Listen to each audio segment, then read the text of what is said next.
ऐसे न हमके सतावे गोरी, नहीं तो हो जाई हमारा से बोल जोरी। अच्छा ई बात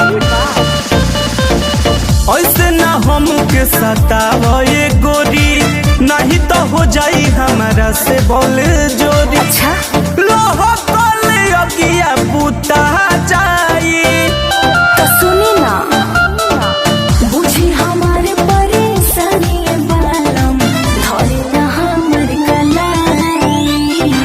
बुझी हमारे परेशानी बालम धरे ना हमर कलाई।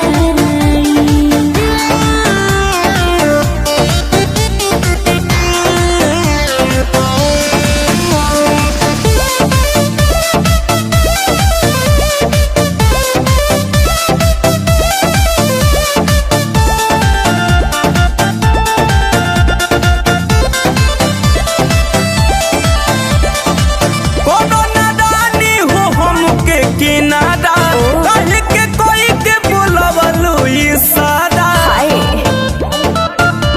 ए राजा जी